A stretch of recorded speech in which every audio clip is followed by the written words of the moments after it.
औरतों के नाखून गायब होने की घटनाएं हो रही थीं। जैसे ही रात होती, एक चुड़ैल आती और जिस औरत के नाखून लंबे और सुंदर होते उन्हें चुरा लेती। किसी को कुछ समझ नहीं आ रहा था कि ऐसा हो क्यों रहा है। एक बार सब लोग रात में सो रहे होते हैं। चुड़ैल राखी के घर घुस जाती है और उसके नाखूनों को चुरा लेती है। अगली सुबह जब राखी उठती है तो उसके नाखून गायब होते हैं और उनकी जगह खून निकल रहा होता है। अरे नहीं, मेरे नाखून कहाँ गए? और ये खून, कितना दर्द हो रहा है। अरे राखी, क्या हुआ? और ये तुम्हारे नाखूनों से खून कैसे निकल रहा है?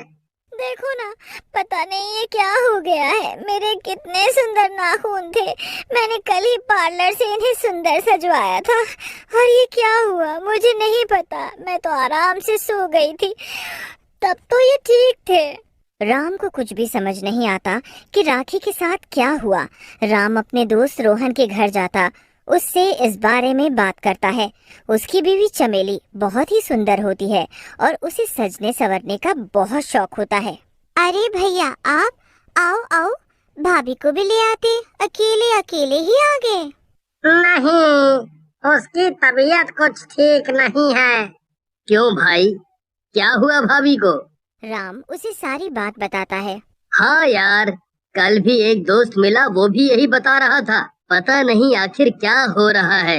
चमेली, तुम भी ध्यान से रहना। अजी, क्या कह रहे हो? मुझे तो अपने बालों, नाखूनों और अपने शरीर की हर एक चीज से बहुत प्यार है। डरो नहीं आप, मुझे कुछ नहीं होगा। फिर रात हो जाती है और डरावनी डरावनी आवाजें आने लगती हैं और एक चुड़ैल उड़ती हुई आती है और सोचने लगती है कि अब किसे अपना शिकार बनाया जाए। तभी उसकी नजर एक औरत पर पड़ती है। वो अपने पति के साथ छत पे सो रही थी। चुड़ैल उसके पास जाकर खड़ी हो जाती है और उसे देखने लगती है। अरे, इसके नाखून तो बिल्कुल छोटे हैं। लगता है सारा घर का काम करने के साथ साथ और भी लोगों के घर का काम भी यही करती होगी। कहीं और जाती हूँ। चुड़ैल पूरी रात यहाँ वहाँ घूमती है, लेकिन उसे उस दिन कोई शिकार नहीं मिलता। फिर वो सोचने लगती है, लगता है नाखून की चोरी की घटनाएं ज्यादा होने के कारण लोग चौकन्ने हो गए हैं और मुझे अब पता भी नहीं चल रहा कि किसके नाखून लंबे और सुंदर हैं। चुड़ैल उस रात मायूस होकर वहाँ से जा रही होती है कि तभी उसे एक ब्यूटी पार्लर दिखता है। अरे वाह, मिल गया आइडिया। अब मैं इस ब्यूटी पार्लर पे ही ध्यान रखूंगी और जो औरत यहाँ से अपने नाखूनों को सही करा के निकलेगी उसी को अपना शिकार बना लूंगी। फिर अगले दिन चुड़ैल ऐसा ही करती है। रीमा ब्यूटी पार्लर से सज सवर कर निकलती है। वो औरत और उसके नाखून बहुत ही सुंदर लग रहे होते हैं। चुड़ैल उसे देख लेती है और फिर आधी रात होते ही उसके घर पहुंच जाती है और उसके नाखून चुरा लेती है। रीमा के हाथों से खून निकलने लगता है और दर्द से उसकी नींद खुल जाती है। हे भगवान, ये चुड़ैल अंदर कैसे आ गई? अरे अरे, मर गई रे। इस नास बेटी ने तो मेरे नाखून ही ले लिए। आज ही मैंने इन्हें इतना सुंदर सजवाया था। तभी चुड़ैल चली जाती है। अरे रुक जा नास मिट्टी, कहाँ जा रही है? मेरे नाखून लेकर उड़ी जा रही है। अरे रुक जा, मैं तुझे नहीं छोड़ूंगी। वो चुड़ैल का पीछा करती है, लेकिन चुड़ैल कहीं गायब हो जाती है। तभी उसका पति राहुल भी वहाँ आ जाता है। अरे क्या हुआ रीमा, तुम यहाँ चिल्लाते हुए क्यों आ गई? अजी देखिए ना, चुड़ैल मेरे सारे नाखून ले गई। अब मैं क्या करूँ? तुम ठीक तो हो ना? चुड़ैल ने तुम्हें और कोई नुकसान तो नहीं पहुँचाया? चलो कोई बात नहीं, अभी तुम चुप हो जाओ और अब चलो यहाँ से। वो चुड़ैल फिर से ना आ जाए, यहाँ हमारी जान को खतरा है। अगले दिन ये बात पूरी सोसाइटी में फैल जाती है कि रीमा के नाखून चुड़ैल ले गई। रोहन और बाकी के आदमियों को अपनी अपनी बीवियों की चिंता होती है और वो अपने घर जाकर अपनी पत्नियों को ध्यान से रहने को बोलते हैं। अरे आप डरो मत, मुझे कुछ नहीं होगा, मैं अपना पूरा ध्यान रखती हूँ।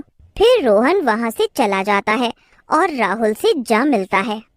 अरे राहुल भाई, भाभी के बारे में पता चला, बहुत बुरा लगा, लेकिन ये सब कर कौन रहा है वो नहीं समझ आ रहा। हाँ यार क्या करूं, जब से रीमा के नाखून गए हैं उसने तो रो रो कर पूरा घर सर पे उठा रखा है। तुम भी भाभी का और अपनी बहन पिंकी का ध्यान रखना। वैसे भी भाभी को सजने संवरने का बहुत शौक है। हाँ, मैं भी अभी उसे यही बोल कर आया हूँ कि ज्यादा सजो सवरो मत, पर क्या करें, ये औरतें किसी की कहीं सुनती हैं। में रोहन सो रहा होता है, तभी उसे चिल्लाने की आवाज आती है। रोहन बहुत डर जाता है। उसकी बहन पिंकी भी बाहर आ जाती है। रोहन को चमेली कहीं नहीं दिखती। पता नहीं भैया, भाभी तो आपके साथ सो रही थी ना, मुझे कुछ नहीं पता, मैंने कुछ नहीं किया। क्या हुआ, तुम इतना क्यों घबरा रही हो, जैसे ये सब तुम ही कर रही हो। नाखून चोर तुम ही हो। अरे कहीं चुड़ैल ने इस बार चमेली को ही अपना शिकार तो नहीं बना लिया। चलो चलो बाहर चलकर देखते हैं, आओ जल्दी। बाहर एक औरत बहुत रो रही होती है। अरे नहीं, मैं तो लुट गई, बर्बाद हो गई, चुड़ैल मेरे नाखून ले गई, हाय रे। अरे भाई क्या हुआ, सब ठीक तो है ना? नहीं रोहन, कुछ भी ठीक नहीं। आज इन भाभी के वो चुड़ैल नाखून ले गई, बहुत बुरा हुआ इनके साथ भी। अरे नहीं नहीं, मुझे चमेली को ढूंढना होगा, पता नहीं वो कहाँ है, मिल ही नहीं रही। कहीं चुड़ैल उसे पूरा ही तो उठा के नहीं ले गई। फिर वो यहाँ वहाँ चमेली को ढूंढने लगता है। जब वो घर आता है तो चमेली अपनी नाखूनों पे नेल पॉलिश लगा रही होती है। उसके नाखून और भी लंबे लग रहे होते हैं। चमेली कुछ नहीं बोलती और मुस्कुराते हुए अपने नाखूनों पे नेल पॉलिश लगाती रहती है। फिर अगली सुबह सोसाइटी में सब्जी लेने वाली आती है। सभी औरतें सब्जी लेने जमा हो जाती हैं। चमेली भी आती है। रीमा और राखी के नाखून जा चुके होते हैं। वो बहुत दुखी होती हैं, पर सब जब चमेली के नाखूनों को देखते हैं तो हैरान रह जाते हैं। अरे चमेली भाभी, आपके नाखून तो बहुत ही ज्यादा लंबे हो गए हैं। हाँ सही कहा, मैंने तो आज तक इतने लंबे नाखून किसी के नहीं देखे। नकली है क्या भाभी? नहीं नहीं, ये असली है, एकदम असली। मैं इनका बहुत ध्यान जो रखती हूँ। तभी चमेली की ननद पिंकी भी वहाँ आ जाती है। हाँ हाँ, भाभी के नाखून एकदम असली हैं। मैं ही तो भाभी के साथ घर का सारा काम करवाती हूँ ताकि ये टूट न जाए, तभी तो ये इतने लंबे हैं। फिर सारी औरतें अपने अपने पतियों को चमेली के नाखून के बारे में बताती हैं। पूरी सोसाइटी में चमेली की ही बातें हो रही होती हैं। रोहन सबकी बातें सुन लेता है। उसे बहुत बुरा लगता है कि उसकी बीवी के बारे में सब बुरा भला कह रहे हैं। फिर वो अपनी बहन पिंकी से इस बारे में बात करता है, लेकिन वो कुछ नहीं बोलती। फिर रोहन राहुल के पास जाता है। राहुल भाई, मुझे बहुत डर लग रहा है। सब लोग चमेली को ही चुड़ैल बोल रहे हैं। मैं क्या करूं? कैसे पता करूं कि आखिर बात क्या है? भाई तू भाभी पे नजर रख, रात में सोना मत आज। फिर देख। फिर दोनों मिलकर रात में चमेली पर नजर रखते हैं। आधी रात होते ही अजीब अजीब सी आवाजें आने लगती हैं और चमेली उठ जाती है और तड़पने लगती है और देखते ही देखते वो एक भयानक चुड़ैल में बदल जाती है। राहुल और रोहन की आंखें फटी की फटी रह जाती हैं ये सब देखकर। तभी राहुल की बहन वहां जाती है और रोने लगती है। भैया, आज आपको सब पता चल ही गया तो मुझे भी बचा लो। भाभी वो चुड़ैल है जो सबके नाखून चुरा रही है और मुझसे डरा धमका कर सारा घर का काम करवाती है ताकि उनके नाखून टूटे नहीं और लंबे होते जाएं। उनकी शक्ति उन नाखूनों में है, अगर वो कट जाएं तो भाभी चुड़ैल के साए से मुक्त हो जाएंगी। फिर सब चमेली के पीछे जाते हैं। चमेली बहुत ही खतरनाक चुड़ैल लग रही होती है और एक औरत के नाखून चुराने ही जा रही होती है। वाह, इसके नाखून तो बहुत अच्छे हैं, इन्हें चुरा लेती हूँ। तभी वहाँ रोहन और राहुल पहुँच जाते हैं। अच्छा, तो तुम्हें मेरी सच्चाई पता चल ही गई। लेकिन तुम कुछ कर नहीं पाओगे। मेरे नाखूनों के साथ मेरी शक्ति बढ़ती जा रही है, इसीलिए मैं इन्हें बढ़ा रही हूँ। बस आज ये आखिरी शिकार है, उसके बाद तुम्हारी चमेली का शरीर मेरा हो जाएगा और मैं सबसे शक्तिशाली चुड़ैल बन जाऊंगी। तभी पिंकी और औरतों को ले आती है।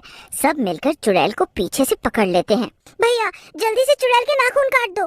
अरे नहीं नहीं, ऐसा मत करना, मेरी सारी मेहनत बर्बाद हो जाएगी। नहीं, ऐसा मत करना। रोहन चुड़ैल के नाखून काट देता है। नाखून कटते ही चुड़ैल की सारी शक्तियाँ खत्म हो जाती हैं और चमेली ठीक हो जाती है।